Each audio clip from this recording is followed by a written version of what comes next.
শোনেন স্যার, আমাদের যদি আপনারা যান, আমাদের নিয়ে যান সাথে, তাহলে আমরা কি করবো? আমরা কি ঘরে আগুন ধরাইতে পড়ে যাবো?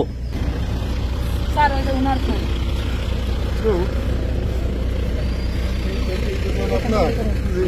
কিসের ব্যবসা আপনার? রবিন মারাঠি বলিয়ে। আপনার নাম? আমার নাম পলাশ কুমার শাহ। পলাশ কুমার শাহ। এই ভাঙছে কার? মানুষের সুবল, আপনারা একটু সুবল শাহ।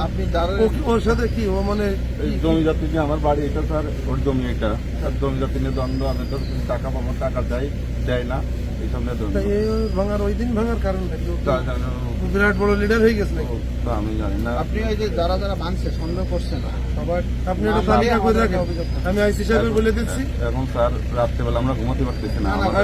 আমি আইসি সাহেবের সাথে কথা বলছি আজকে। রাত্রেবেলা এখান থেকে 10 হাত দূরে এলো ক্যাম্প হবে। এইখানে কালকে রাত্রে 1টা পর্যন্ত সে সুবল সব বসে থাকে, আমাদের বাড়ি কোনো লোকজন ঢুকতে দিচ্ছে না স্যার। আমরা আমাদের শোনেন স্যার, আমাদের যদি আপনারা যান, আমাদের নিয়ে যান সাথে, তাহলে আমরা কি করবো? আমরা কি ঘরে আগুন ধরাইতে পড়ে যাবো না কি করবো? আপনারা দেখেন, সুবল কি আপনার বাড়ি যাচ্ছে? আপনারা শোনেন, লোকজনের কাছে আপনাদের গোয়েন্দা দোষ থাকলে শোনেন, কি জন্য আমি কি অন্যায় করেছি। আমি তিলে 10-15 বছরের ভেতরে আমি এই ব্যবসা করে এগুলো করেছি।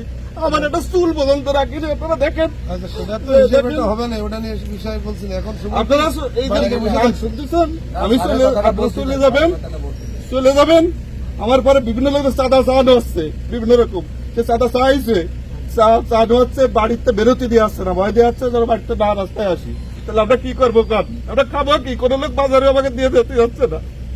আমার মা আসছে, আমার মা আসছে, বৃদ্ধ মানুষ টাকার কারেন্ট অফ করে দিয়েছে এই জায়গাতে, লাইন ছিঁড়ে দিয়েছে এই জায়গাতে, দোকানের লাইন, বাড়ির লাইন। আমার বন্ধু বান্ধব লাইন জোড়াতে আইছে, তাদের জোড়াতে দেবে না ওই সুবল শাহ লোকজন নিয়ে।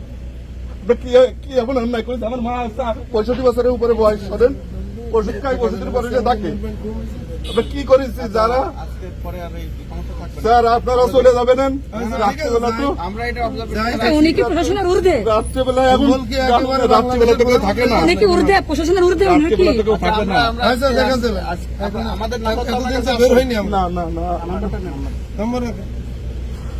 এত অস্থির হওয়ার কিছু মানে নেই। ওসি সাহেব বলছে, ইউনূস সাহেব বলছে, তারপরে আমার উনি 5টা সিসি ক্যামেরা ভেঙে দিচ্ছে আগে স্যার, সন্ধ্যার দিকে ভেঙে দিয়ে বাড়ি অন্ধকার করে দিয়ে দোকান লুট করছে, এরপরে বাড়ি লুট করবে। আমার বন্ধু বান্ধব পরে ঠেকাইছে।